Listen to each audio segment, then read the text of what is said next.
आज हम लोग एक नया चैप्टर स्टार्ट कर रहे हैं केमिस्ट्री में, जिसका नाम है स्टेट ऑफ मैटर। तो मैटर जो है तुम्हारा जो सब्सटेंस है उसके तीन स्टेट होते हैं, सॉलिड, लिक्विड एंड गैस। तो इस जो केमिस्ट्री का जो चैप्टर है तुम्हारा क्लास 11 का, उसमें पहले तो सॉलिड लिक्विड गैस को इंटरचेंज के लिए जो इंटरमॉलिक्यूलर फोर्स रिस्पॉन्सिबल होता है या थर्मल एनर्जी, इन सबों की चर्चा की गई है। देयर फिर गैसेस लॉ, गैस के बारे में चर्चा है। फिर उसके बाद लिक्विड स्टेट और सॉलिड स्टेट क्लास 12 में पढ़ाई होगी डिटेल में। तो ये तुम्हारा ये सिलेबस है। तो देखते हैं state of matter. State of matter का मतलब हो गया कि स्टेट तुम्हारे तीन स्टेट हो गए।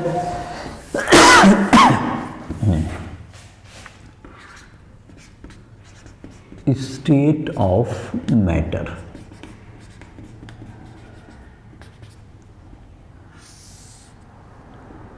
Matter has three state: solid, liquid and gas. Solid, liquid and gas, ये तीन स्टेट हैं। तो इंटरमॉलिक्यूलर फोर्स जिसका स्ट्रॉन्ग, इंटरमॉलिक्यूलर फोर्स हम लोग कहते हैं कि सॉलिड में स्ट्रॉन्ग होता है, लिक्विड में उससे वीक होता है, गैस में सबसे वीक होता है, वीकेस्ट, ऐसा हम लोग पढ़ते आए हैं। तो इंटरमॉलिक्यूलर फोर्स के बारे में हम लोग पढ़ेंगे। Intermolecular forces, the force act between molecules of a substance,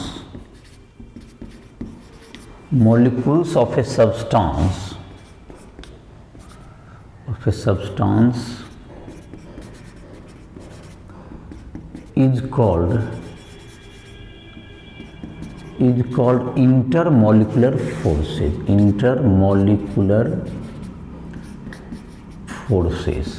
इसको हम लोग इंटरमॉलिक्यूलर फोर्सेस कहेंगे।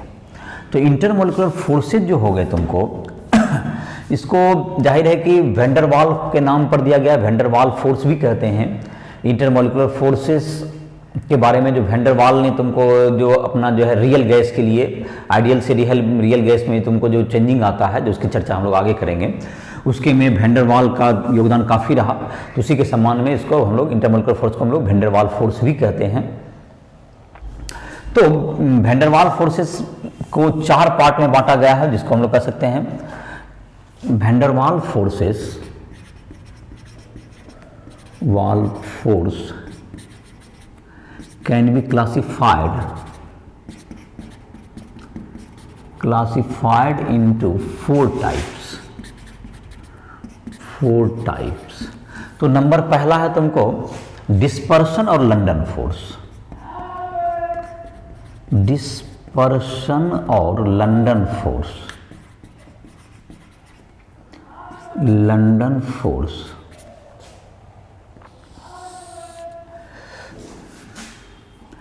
This type of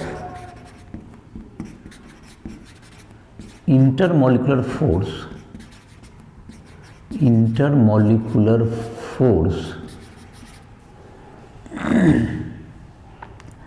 act between non-polar molecules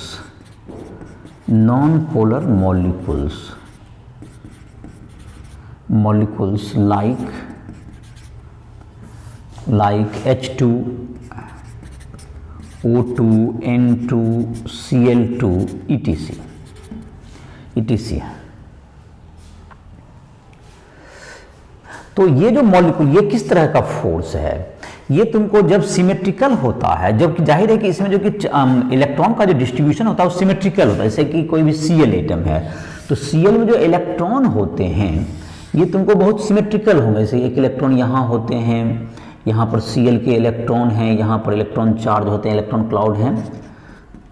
लेकिन ये जो इलेक्ट्रॉन जब मूवमेंट के दौरान जब ये सिमेट्रिसिटी अगर भंग हो जाता है तो एक अगर एक मॉलिक्यूल अगर अनसिमेट्रिकल हो गया तो दूसरे जो मॉलिक्यूल होंगे, ये सिमेट्रिकल है, सिमेट्रिकल चार्ज डिस्ट्रीब्यूशन है, बट मूवमेंट के दौरान अगर एक चार्ज एक तरफ इलेक्ट्रॉन का क्लाउड का अगर डिस्ट्रीब्यूशन अनसिमेट्रिकल हुआ तो उसके कारण क्या होता है, उसमें एक टेम्पोररी डायपोल डेवलप हो जाता है, जो कि दूसरे मॉलिक्यूल को क्या करता है, दूसरे मॉलिक्यूल को फिर इंड्यूस करता है डायपोल के रूप में, और इस प्रकार एक इंटरेक्शन फोर्स डेवलप हो जाता है जिसको हम लोग कहते हैं डिस्पर्सन और लंडन फोर्स। लिख लेते हैं इसको, it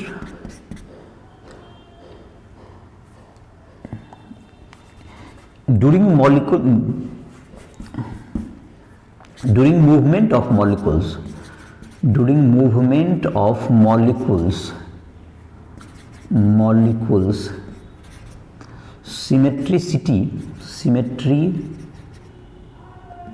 symmetry of electrons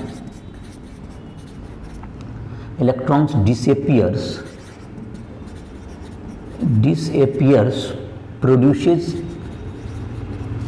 produces a dipole which induces dipole to other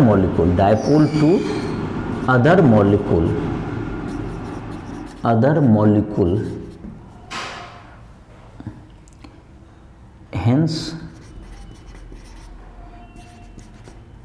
an interaction force a weak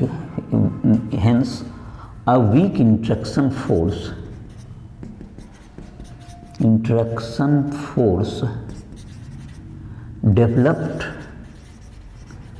called dispersion or London force। तो ये तुम्हारा हो गया क्या चीज कि एक मॉलिक्यूल जब होगा तो ये अनसिमेट्रिकल हो जाएगा, जिससे कि दूसरा भी अनसिमेट्रिकल हो जाएगा। इस प्रकार से क्या हो जाएगा, ये तुमको अनसिमेट्रिसिटी के कारण जब डेवलप होगा उस पर एक डायपोल, इंड्यूस डायपोल हो जाएगा, तो इसको हम लोग कहेंगे ये तुम्हारा कहलाएगा कौन सा, ये तुमको डिस्पर्सन और लंडन फोर्स कहलाएगा। दूसरा था dipole interaction. Dipole interaction।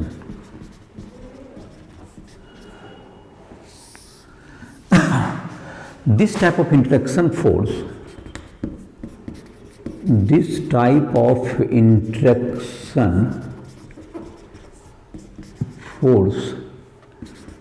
developed in polar molecules like HCl, SO2,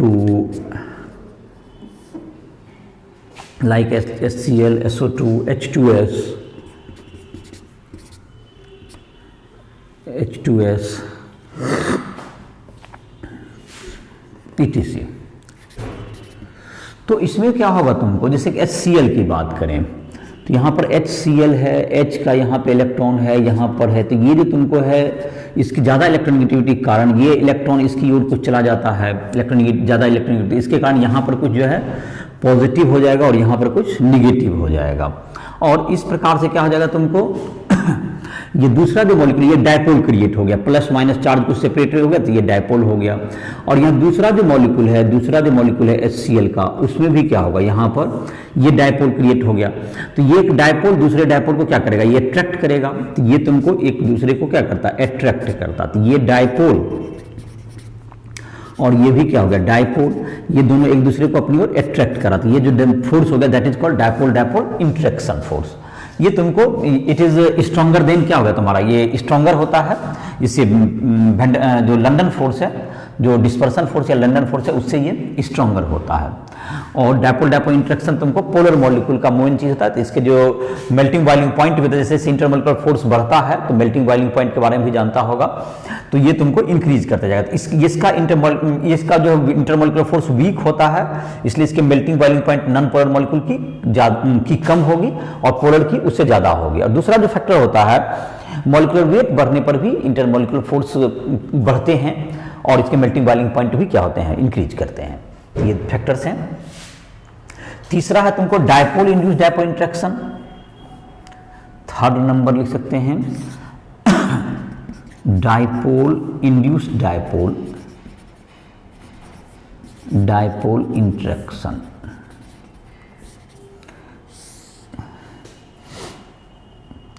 ये dipole induces dipole and an interaction force is developed between molecules। जैसे कहते हैं उनको HCl है, यहाँ पर ये डायपोल है HCl, और यहाँ पर अगर तुमको Cl2 है, तो ये तुम्हारा क्या हो जाएगा, इसमें ये जो माइनस है तो इसको कुछ क्या प्लस कर देता है यहाँ पर, और इस प्रकार से क्या होगा तुमको, ये डायपोल हो गया, ये डायपोल है, और ये इंड्यूस्ड डायपोल, इसके प्रभाव से ये माइनस के कारण प्लस माइनस हो गया, तो ये इंड्यूस्ड डायपोल हो गया। जैसे ये तुमको माइनस हो गया तो ये क्या करेगा, ये इलेक्ट्रॉन को कुछ रिपेल करेगा, तो ये जो है इस पे कुछ स्लाइटली पॉजिटिव आ जाएगा, इस पे कुछ स्लाइटली निगेटिव आ जाएगा। जैसे ये डायपोल हो गया HCl है, तो HCl का जो डायपोल हुआ ये दूसरे को क्या करता है, इलेक्ट्रॉन को इसको रिपेल करता है, जिसके कारण उस पर प्लस और माइनस डेवलप होगा। इस प्रकार से वह भी एक डायपोल इंड्यूस होता है। इस प्रकार से क्या हो गया, डायपोल इंड्यूस डायपोल इंटरेक्शन आ गया।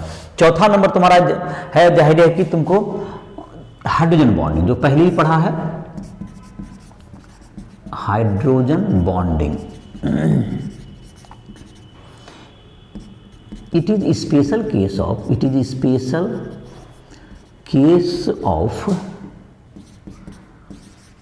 dipole-dipole interaction,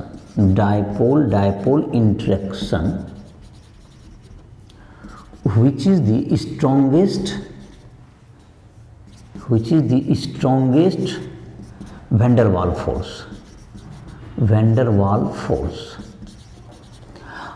strongest bundle of force. और ये किसमें लगता है, जैसे कि H का जब बॉन्डिंग बनता है HF, it forms when hydrogen H atom covalent bonded with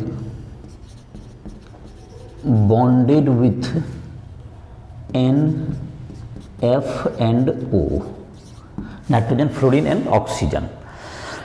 इसके साथ जब बॉन्ड बनता है तो ये तुमको क्या बनेगा, उसके साथ ये बनेगा, जिससे कि तुमको HF किसमें होता है, ये HF NH3 H2O ETC, इन सबों में। इसके बारे में एक अलग से लेक्चर भी था हमारा, जो कि केमिकल बॉन्डिंग में अपलोड होगा, इसके जस्ट पहले के लेक्चर में, उसको भी तुम देख सकते हो। हाइड्रोजन बॉन्डिंग से इसके कारण मेल्टिंग बॉइलिंग पॉइंट काफ़ी बढ़ जाता है। Water is a liquid due to hydrogen bonding, ये जिसमें सॉल्युबिलिटी भी इसकी बढ़ जाती है, इसके बहुत से इफेक्ट हैं। तो ये तुमको इंटरमोलिकुलर फोर्स, जिसका अलग से एक लेक्चर ही दिया गया था इसका, जिसका देख सकते हो, राइट ऐप को प्ले स्टोर से डाउनलोड करके, उसमें तुम देख सकते हो केमिकल बॉन्डिंग का जो कंसेप्ट का जो वीडियो होगा सबसे लास्ट में एनसीईआरटी बुक में दिया हुआ है, उसी के आधार पर वीडियो बना हुआ है, तो वो तुम वॉच कर सकते हो। उसको हाइड्रोजन बॉन्डिंग से जुड़ा हुआ है, उसके सारे इफेक्ट्स वगैरह बताए गए हैं, सॉल्युबिलिटी, मेल्टिंग बॉइलिंग पॉइंट, ये सब कैसे बढ़ते हैं, उन सबों के बारे में बताया गया। दो तरह के हाइड्रोजन बॉन्डिंग होते हैं, intramolecular and intermolecular hydrogen bonding. तो ये तुमको जो एक मॉलिक्यूल के बीच में बने तो वो हो गया इंट्रामोलिकुलर, और एक दो मॉलिक्यूल के बीच में बनता है तो उसे इंटरमोलिकुलर हाइड्रोजन, जो इंटरमोलिकुलर अट्रैक्शन फोर्स होगा, तो इंटरमोलिकुलर हाइड्रोजन बॉन्डिंग की बात हो रही है यहाँ।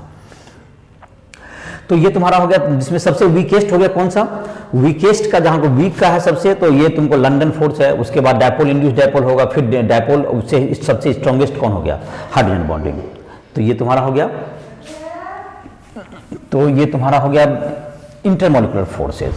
अब है तुमको थर्मल एनर्जी की बात करते हैं हम लोग। तो जब दो चीज, मतलब जब किसी चीज को हीट करते हैं, हम लोग हीट करते हैं तो उसकी टेम्परेचर राइज होती है, तो जाहिर है कि मॉलिक्यूल की जो थर्मल एनर्जी है, मॉलिक्यूल की एनर्जी बढ़ती है। तो जैसे जैसे थर्मल एनर्जी बढ़ेगी तो ये जो तुमको स्टेट जो होता है, इन दोनों का इंटरमोलिकुलर फोर्स कितना स्ट्रांग है और उसकी थर्मल एनर्जी कितना, इसी का परिणाम होता है। कोई सॉलिड है, कोई लिक्विड है और कोई गैस है, ये दोनों के फैक्टर पर डिपेंड करता है। सब्सटेंस का जो स्टेट है वो दोनों के फैक्टर पर डिपेंड करता है कि वो thermal energy and intermolecular force.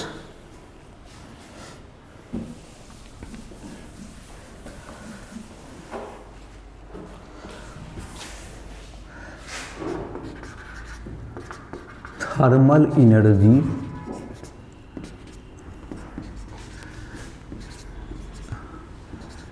the energy of molecules due to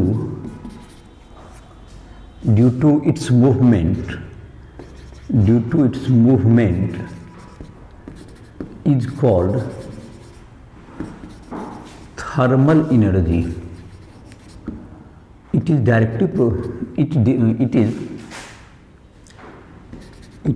proportional to the temperature. It is directly proportional to temperature. Thermal energy जो मॉलिक्यूल का होगा वो टेम्परेचर के डायरेक्टली प्रोपोर्शनल होता है। It means thermal energy rises as temperature increases.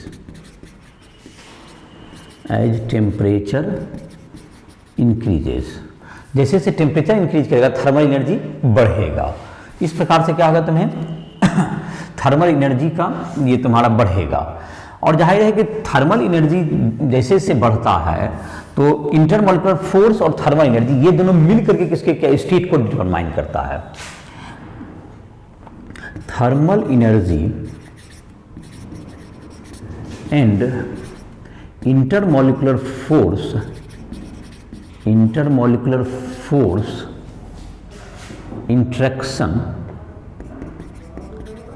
interaction decide the state of matter। तो ये state मतलब कि अगर तुमको एनर्जी ज़्यादा हो गई, अगर थर्मल एनर्जी ज़्यादा हो गई तो इंटरमोलिकुलर फोर्स स्ट्रांग होगा और इस प्रकार क्या हो जाएगा तुमको उसका स्टेट चेंज हो जाएगा।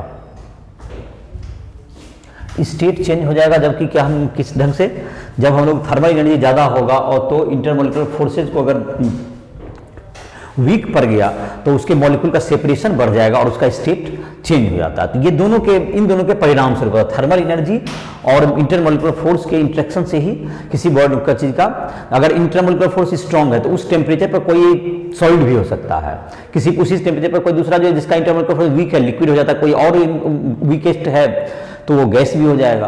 तो ये इन दोनों के इंटरेक्शन के आधार पर यह तय होता है कि किसी का स्टेट क्या होगा। तो जैसे कि H2O है, H2O और H2S की बात करें, H2O जो है तुमको नॉर्मल टेम्परेचर पर लिक्विड है और H2S नॉर्मल टेम्परेचर पर गैस है।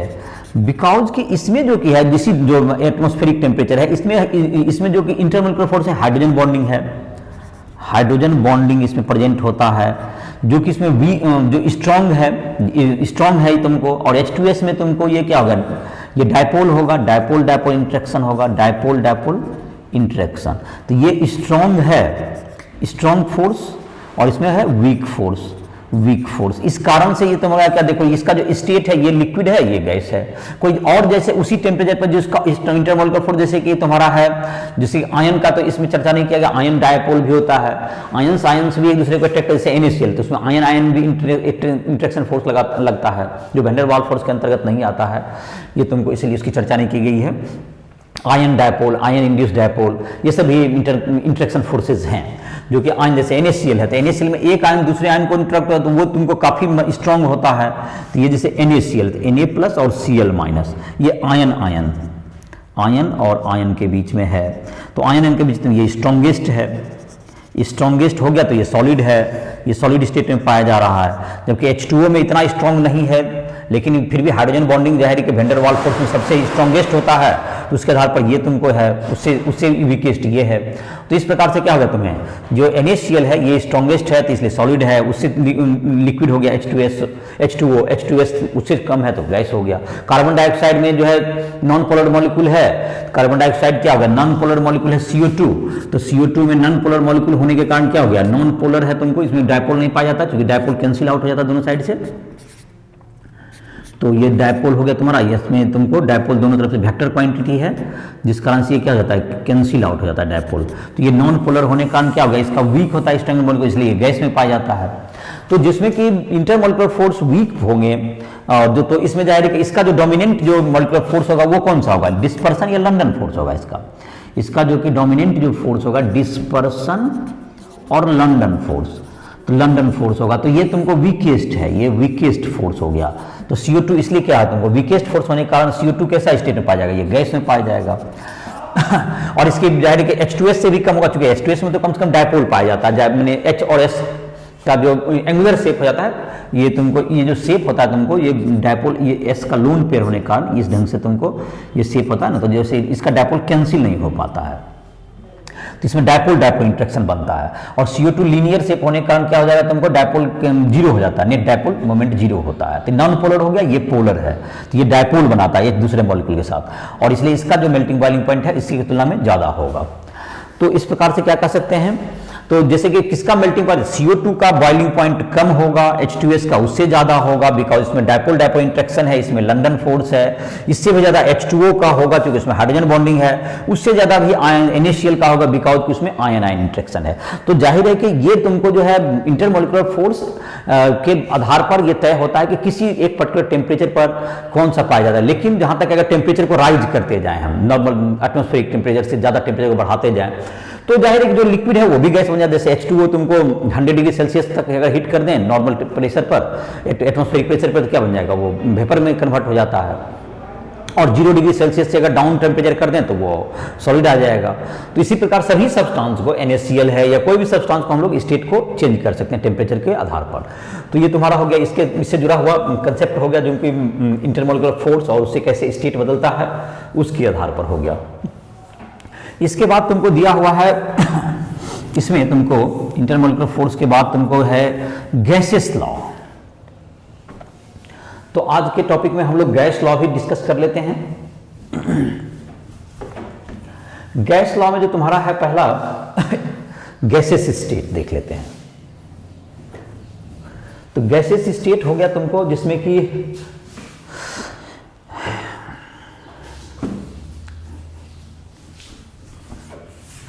तो अब हम लोग स्टार्ट करते हैं गैसेस स्टेट। गैसेस स्टेट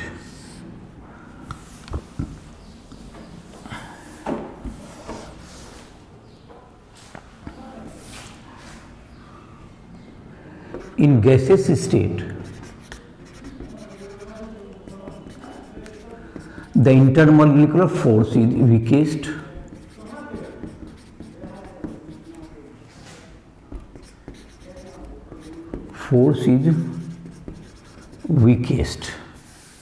तो इसके जो तो कुछ प्रॉपर्टीज हैं जिसको कि हम लोग जो डिस्कस करते हैं गैस में, गैस को जो प्रॉपर्टी को डील करने के लिए जैसे सबसे पहले बॉयल्स लॉ हम लोग पढ़ते हैं, जो सबसे बॉयल्स लॉ, और इसी प्रकार से कुछ लॉ देखेंगे, उसके आधार पर हम लोग इसके प्रॉपर्टी को डिस्कस करेंगे। इसका लॉ का स्टेटमेंट लिखते हैं, at the same temperature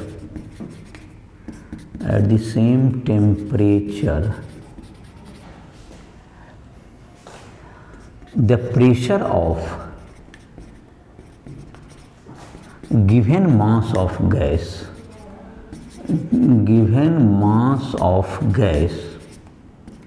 is inversely proportional to its volume। तो वॉल्यूम के ये इन्वर्सली प्रोपोर्शनल होता है। तो P proportional to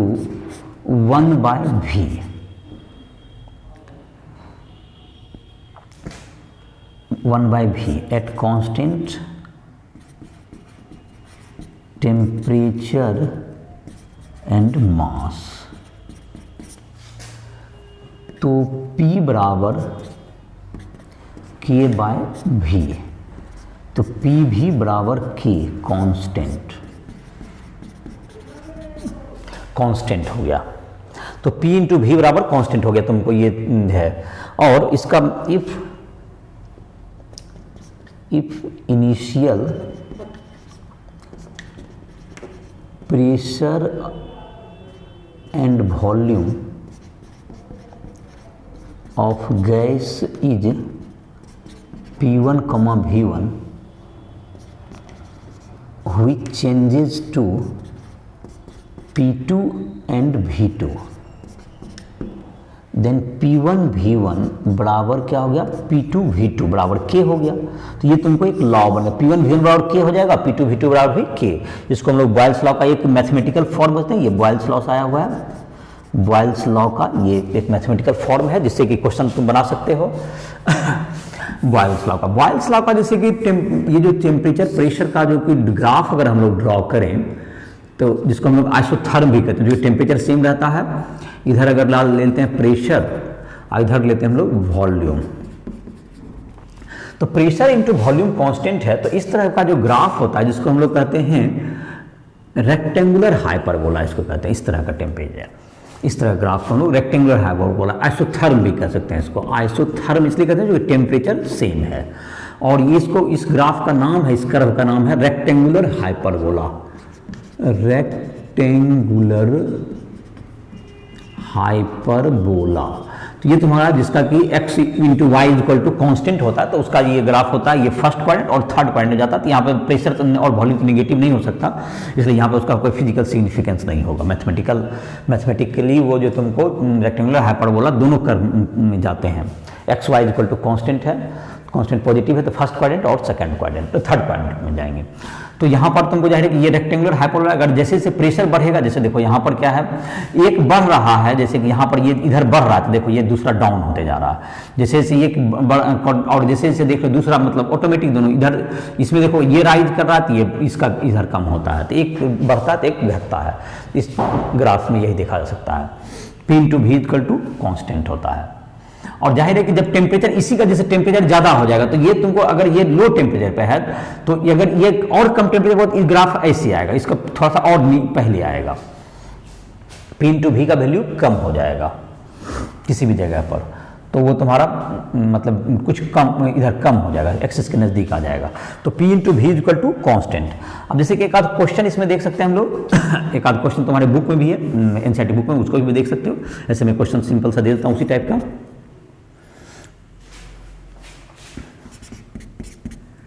At a pressure of 1 bar, the volume of gas is 200 ml. Calculate the volume of the gas if pressure increases to 2 bar। तो जाहिर 2 बार कर दिया गया, तो देखो इसका जैसे काफ़ी आसान सा क्वेश्चन है ये। तो तुमको P1 हो गया तुम्हें 1 बार, वॉल्यूम हो गया V1 हो गया 200 ml, P2 तुमको हो गया 2 बार और V2 इक्वल्स टू व्हाट। तो जाहिर है कि P1 V1 इक्वल्स टू क्या है हमारे पास, P2 V2। तो P1 का वैल्यू है हमको 1 bar into 200 ml is equal to 2 bar into V2। तो V2 इक्वल टू हो गया 100 ml। तो जैसे ही देखो प्रेशर को डबल किया गया तो वॉल्यूम आधा हो गया। तो ये बात भी यही है, तुमको दोनों का मल्टीप्लिकेशन कांस्टेंट होना है। तो इस तरह से क्या कर सकते हैं, सिंपल क्वेश्चन तुम्हारा एग्जांपल में, एनसीईआरटी के एग्जांपल में भी दिया हुआ है, तुम उसको भी सॉल्व कर सकते हो। तो ये तुमको बॉयल्स लॉ हो गया। दूसरा लॉ है तुमको जिसको हम लोग कहते हैं चार्ल्स लॉ। चार्ल्स लॉ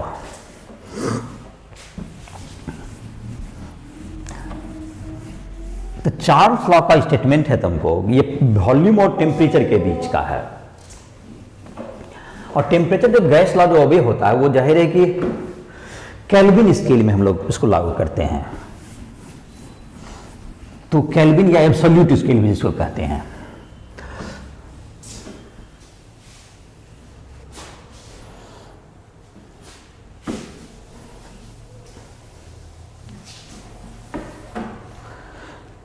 दूसरा लॉ है तुमको दिया हुआ चार्ल्स लॉ, गैस का दूसरा लॉ है Charles law. At constant pressure the volume of gas of given mass is directly proportional to absolute temperature, bracket में टेम्परेचर इन केल्विन,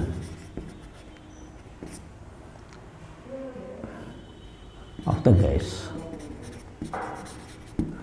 तो ये तुमको V proportional to T, V proportional to T, volume V stand for volume, T for temperature, temperature in Kelvin. ये क्या होना चाहिए, temperature in Kelvin if pressure and mass is constant. ये T क्या होगा तुमको, temperature in kelvin, proportional T, ये temperature in kelvin. तो P बराबर क्या हो गया, K इंटू टी, या P बाई टी बराबर K हो गया, ये हो गया, सॉरी V बाई टी बराबर K, ये तुम्हारा हो गया V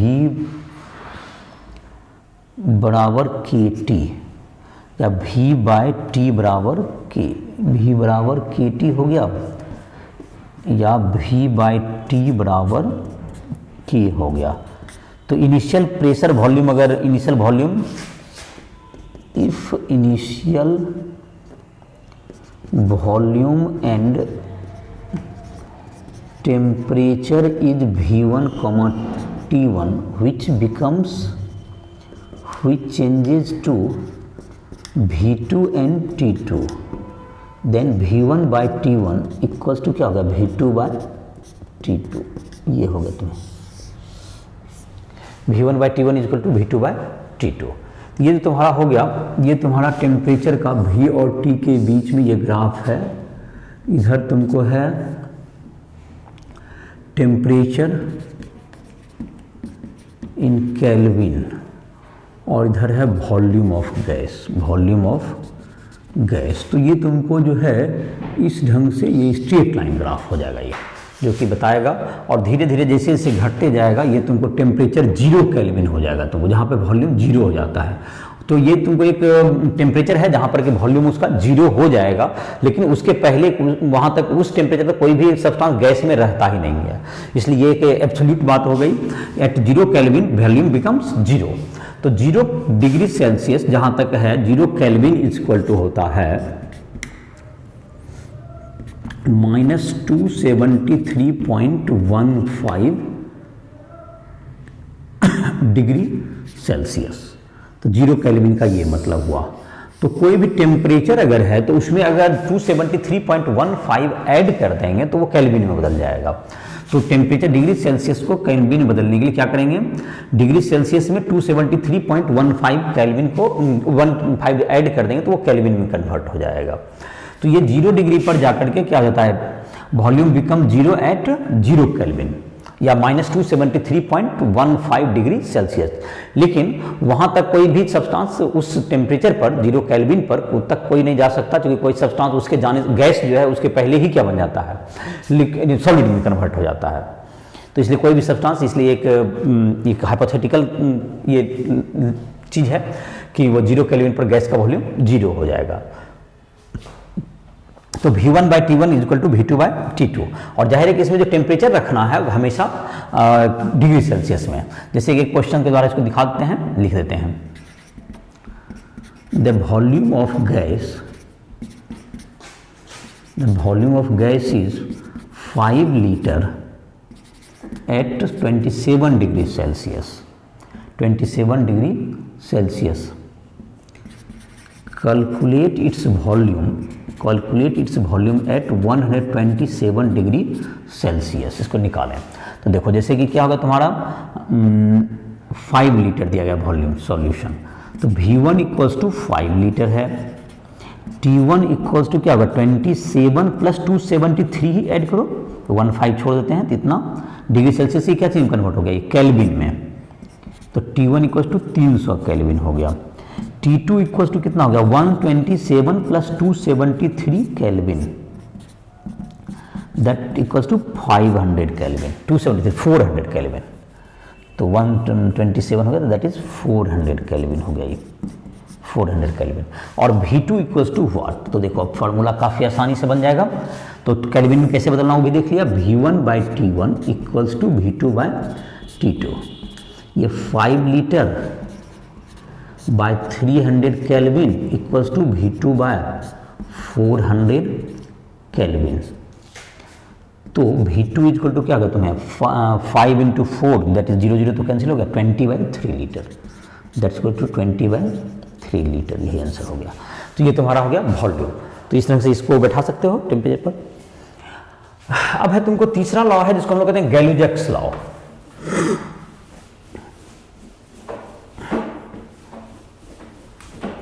गैलुजैक्स law,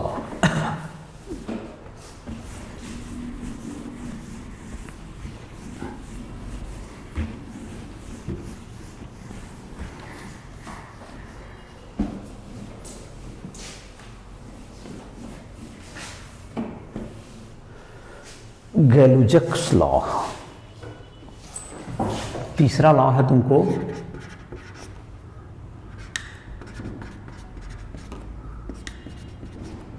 गैलुजैक law.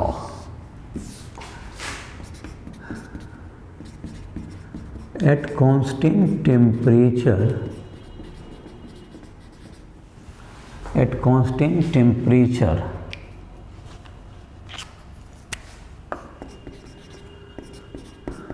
the volume of gas is directly proportional to temperature in Kelvin,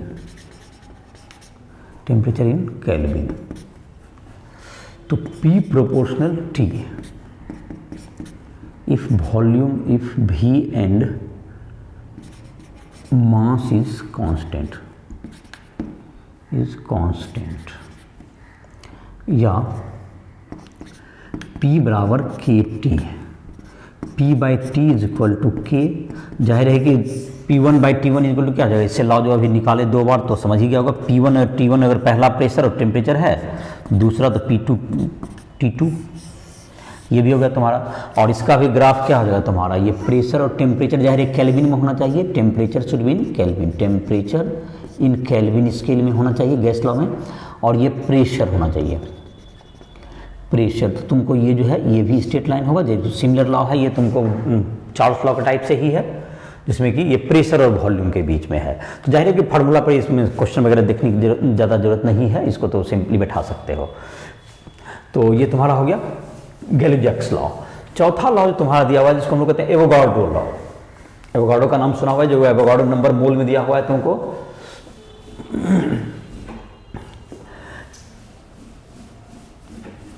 Avogadro's law,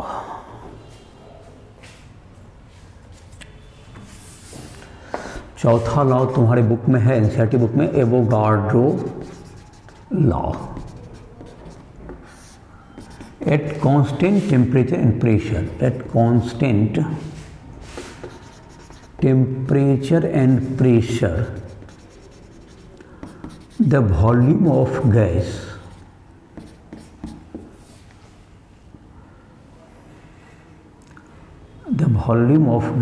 the equal volume of gas, the equal volume of gas contains equal number of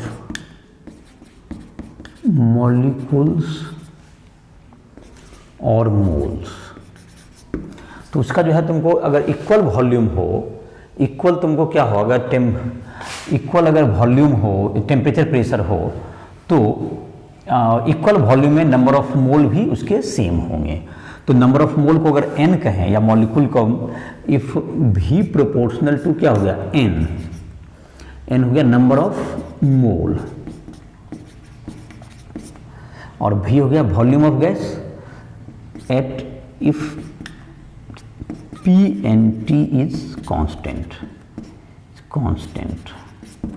तो ये तुम्हारा हो गया v बराबर kn कह सकते हो, v बराबर kn नंबर ऑफ मोल, और नंबर ऑफ मॉलिक्यूल की भी कह सकते हो, कोई मॉलिक्यूल भी तुमको, नंबर ऑफ मॉलिक्यूल बराबर क्या होगा, number of molecules is equal to n into Avogadro number 6.022 into 10⁻23। इसको हम लोग क्या कहते हैं, एवोगाड्रो नंबर, एवोगाड्रो नंबर कहते हैं हम लोग, कैपिटल N सीरीज को डिनोट करता है, Na एवोगाड्रो नंबर। तो ये तुम्हारा 6 मॉलिक्यूल निकल सकता है इसके द्वारा, और कोई मोल निकल गया तो उसके द्वारा मॉलिक्यूल हम लोग इसके निकाल सकते हैं। इन सब लॉज के आधार पर हम लोग एक लॉ फॉर्म करते हैं जिसको हम लोग कहते हैं आइडियल गैस इक्वेशन, जो कि सारे लॉ को इंक्लूड करता है। तो हम लोग देखते हैं इसको आइडियल गैस इक्वेशन। तो ये तुमको बता रहा था कि कोई भी गैस हो, जैसे ऑक्सीजन हो, कार्बन डाइऑक्साइड हो, किसी का भी अगर टेम्परेचर, प्रेशर और वॉल्यूम सेम हो तो नंबर ऑफ मोल या मॉलिक्यूल भी सेम ही होगा, चाहे कार्बन डाइऑक्साइड हो, ऑक्सीजन हो, नाइट्रोजन हो, कोई भी। ये कहना है एवोगाड्रो लॉ का आधार पर। अगर equal temperature, pressure and volume हो तो नंबर ऑफ मोल्स या मॉलिक्यूल भी सेम ही रहेगा, चाहे गैस कोई भी हो। अब है आइडियल गैस इक्वेशन।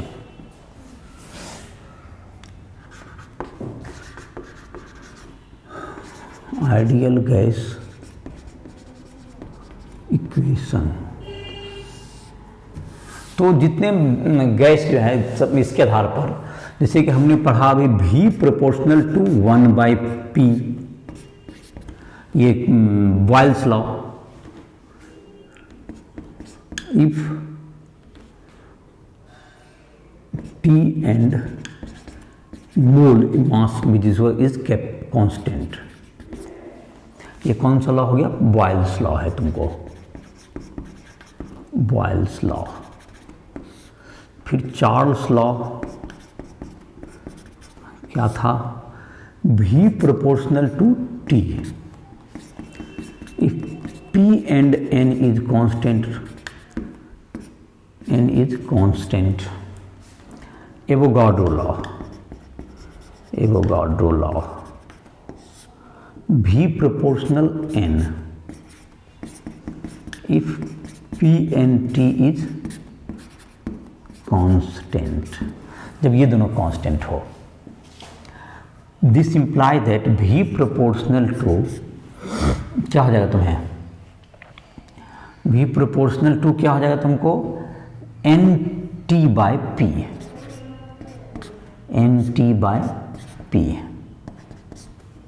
या v बराबर एक कांस्टेंट आता है r इंटू nt/p, या p भी इक्वल्स टू nRT, ऐसा बोलते हैं हम लोग।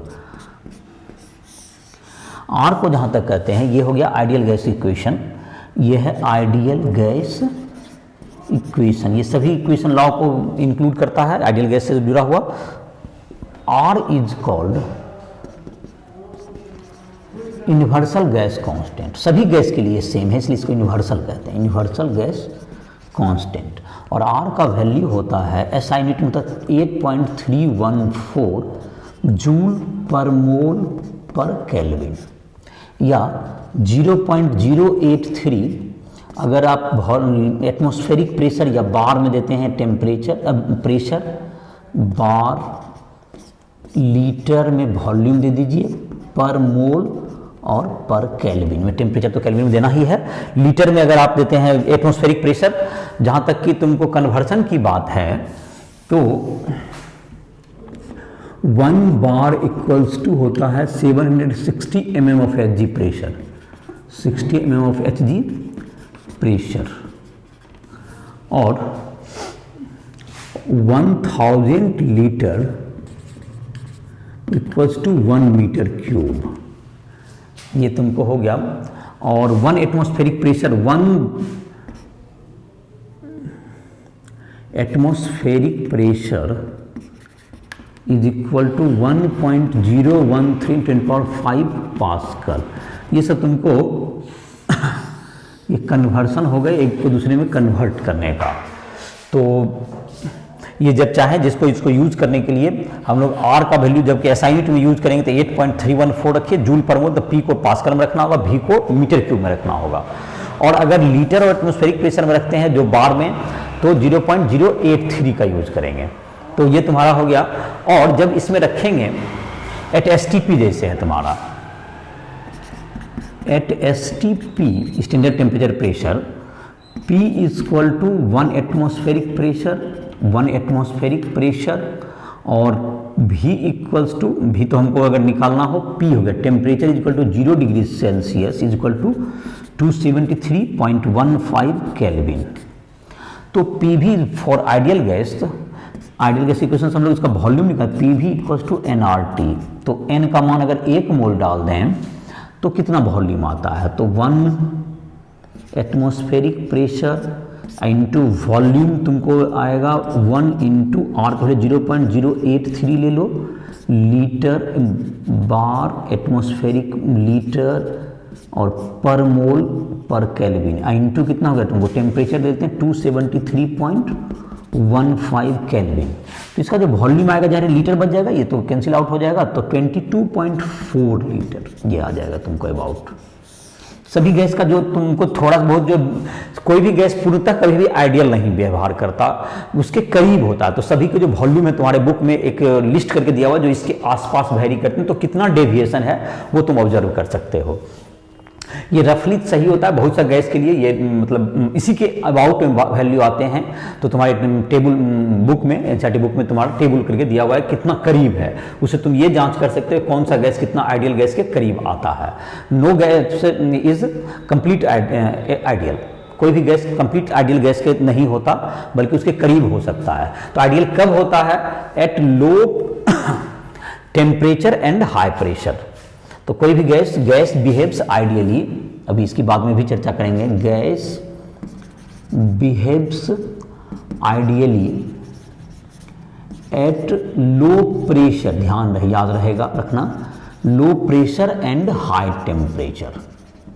हाई टेम्परेचर ये तुमको इसके करीब होगा, low pressure high temperature, otherwise ये इससे ज़्यादा डेविएशन शो करते जाएगा। तो कोई भी गैस कंप्लीट आइडियल कभी नहीं होता, लेकिन अगर लो प्रेशर हो और हाई टेम्परेचर हो वो इसके करीब आ जाएगा। और किसी भी आइडियल गैस का जो भी क्वेश्चन बनाना हो किसी भी इसी लॉ से स्टार्ट करके भी आप बना सकते हैं। इसमें सारे लॉज इंक्लूडेड हैं, Boyle's law, Charles law, Avogadro law, Galileo law, सारा लॉ इसमें इंक्लूडेड है। तो इसके आधार पर तुम क्वेश्चन को बना सकते हो। तो इसका जो क्वेश्चन एनसीईआरटी बुक में भी तुमको दिया हुआ है उसको क्वेश्चन को सोल्व करो। आर का वैल्यू रखने के लिए ठीक से देखोगे, यूनिट को सही से रख के इसे बनाना पड़ता है।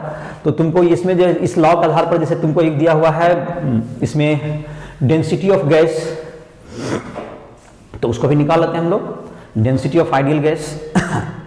उसके बाद Dalton's law of partial pressure, ये से भी दिया हुआ है तुम्हारा, तो ये भी इंक्लूड कर लेते हैं।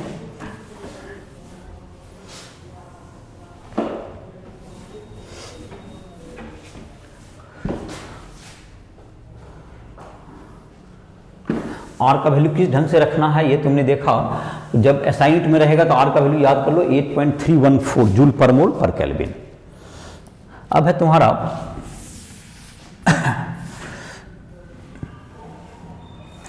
Density of ideal gas,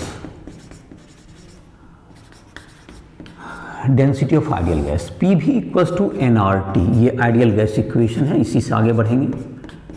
ideal gas equation, ideal gas equation, इसमें सिंबल सबका पता होगा, P stands for pressure, V for volume, N for number of mole, T for temperature, R universal gas constant.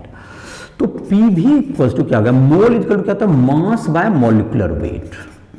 तो इसको मैं RT, तो M equals to mass of gas, mass of gas, और M not equals to molecular weight of gas, molecular weight of gas. जाहिर है कि दोनों को सेम यूनिट में रखोगे, ग्राम में रख देना, और मॉलिकुलर वेट एम को भी ग्राम में रख देगा तो यूनिटलेस हो जाएगा। M mass of gas in gram, ऐसा मैं मेंशन कर देता हूँ इन ग्राम। तो मॉलिकुलर वेट तो तुमको 1 मोल का वही है। अब है तुमको यहाँ पर मास बाय वॉल्यूम अगर हो जाए, mass by volume that is density, तो ये तुमको हो जाएगा P M nought by R T भी इधर कर लो बराबर एम बाय वी। तो mass by volume that is density, तो डेंसिटी रो जिसको या डी भी कहते हैं, डी इज इक्वल टू क्या हो गया P M nought by R T. ये हो गया डेंसिटी ऑफ गैस, ये हो गया density of ideal gas, ideal gas, जहां पर कि P तुम्हारा क्या हो गया प्रेशर, एम नॉट क्या होगा तुमको मॉलिकुलर वेट है, ये एम नॉट हो गया तुमको मॉलिकुलर वेट, और तुमको यूनिवर्सल गैस कांस्टेंट जिसका वैल्यू 8.314 एसआई यूनिट में 0.083 लीटर एटमॉस्फेरिक प्रेशर पर मोल पर Kelvin. Temperature should be in Kelvin, अगर डिग्री सेल्सियस में तो उसमें कितना ऐड करना है 273.15 ऐड कर देंगे तो वो केल्विन में आ जाएगा। तो इसके आधार पर क्या कर सकते हो, ये आसानी से डेंसिटी निकाल सकते हो किसी भी गैस का, समझ में आ गया होगा। अब है Dalton's law of partial pressure, एक तुम्हारा टॉपिक है।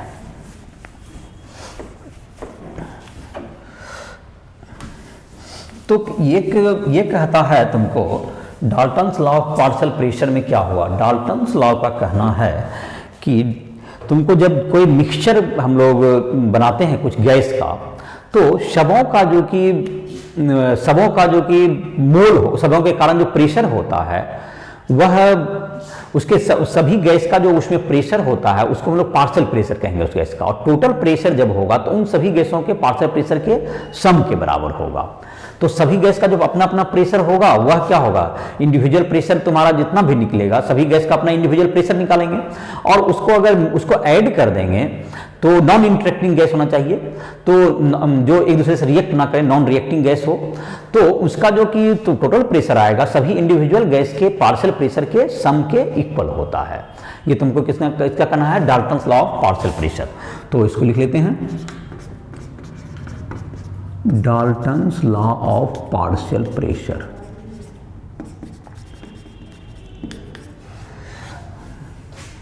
The total pressure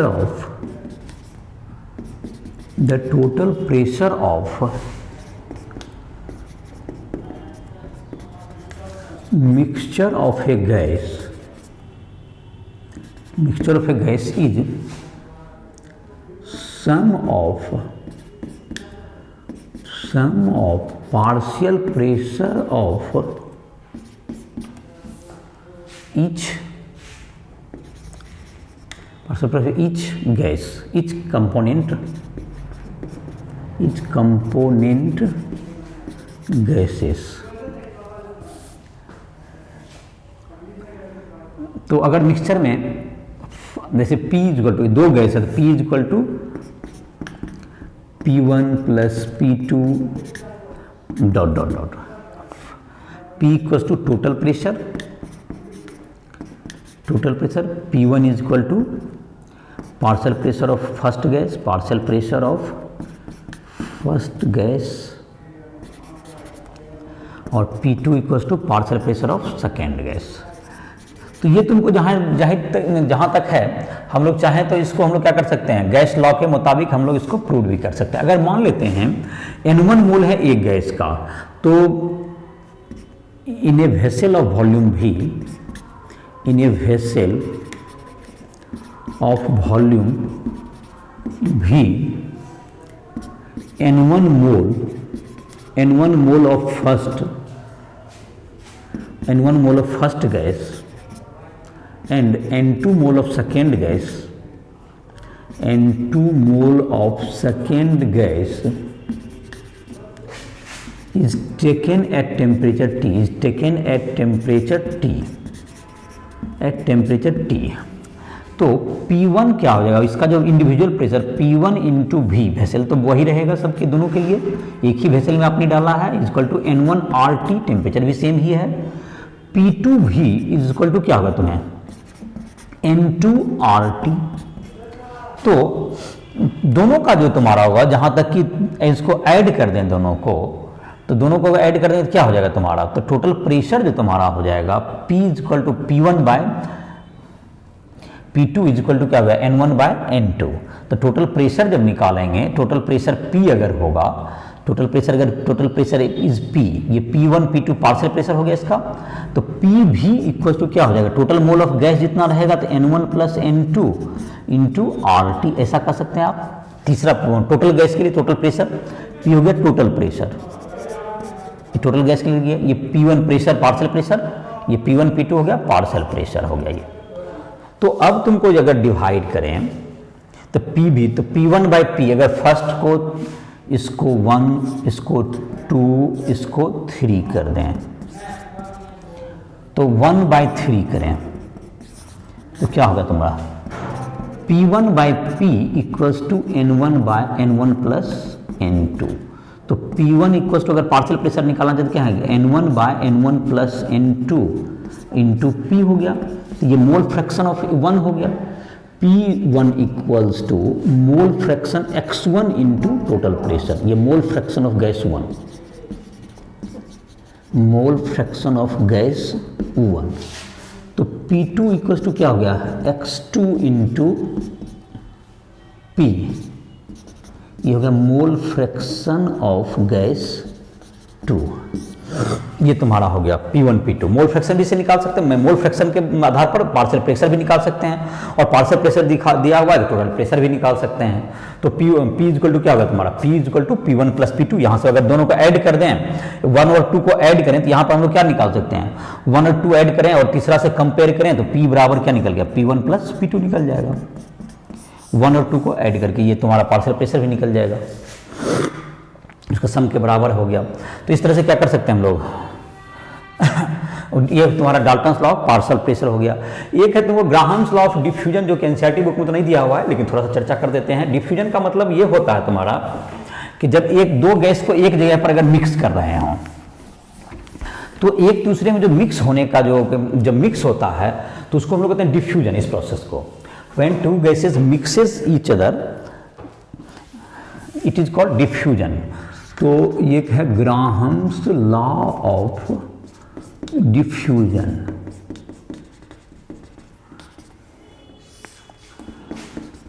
The process of mixing of two gases, mixing of gases या टू गैसेस मतलब और भी ज़्यादा गैस हो सकता है, mixing of gases is called diffusion. At same temperature and pressure, Graham's के अनुसार at same temperature and pressure the rate of diffusion of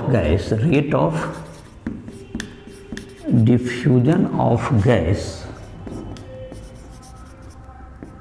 is inversely proportional to their molecular weight। तो rate of diffusion are proportional to 1/√m। m हो गया molecular weight of gas और हो गया rate of diffusion, ये rate of diffusion. so rate of diffusion is equal to volume, rate of diffusion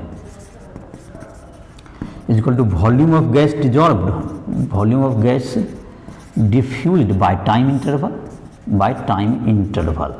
तो R1 by R2 equal to क्या हो जाएगा, ये इन्वर्सली पता root under M2 by M1। अगर इसको फार्मूला के रूप में लेना चाहे दो गैस के लिए R1 by R2 equal to root under M2 by M1 आ जाएगा, ये दो गैस के लिए।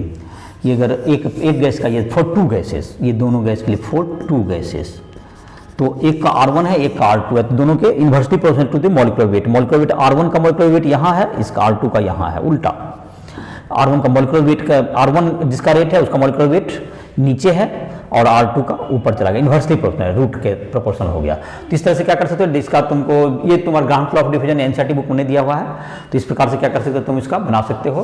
क्वेश्चंस वगैरह तुम जितना भी एनसीईआरटी बुक एग्जांपल एक्सरसाइज में जो भी दिया हुआ है और जिसमें भी क्वेश्चन बनाने में जहां भी दिक्कत होता है, राइट ऐप के माध्यम से हमसे संपर्क कर सकते हो। और जो भी क्वेश्चन बनाना हो, फिजिक्स, केमिस्ट्री, मैथ, किसी चैप्टर में किसी भी टॉपिक पे कंसेप्ट हो या न्यूमेरिकल क्वेश्चन हो, कोई भी पूछना हो तो हमसे राइट ऐप के माध्यम से पर्सनली भी कॉन्टैक्ट कर सकते हो। उसमें तुमको उस ऐप पर जाकर के तुम क्वेश्चंस और भी बेहतर क्वेश्चन चाहिए तुमको, जो कि ऑब्जेक्टिव हो, सब्जेक्टिव हो, जो भी चाहिए तुम्हें हमसे मदद ले सकते हो। क्वेश्चन भी उस ऐप पर जाकर के बना सकते हो। जेईई मेंस, एडवांस, नीट, इन सबों का इसी के साथ इस लेक्चर को समाप्त करना है।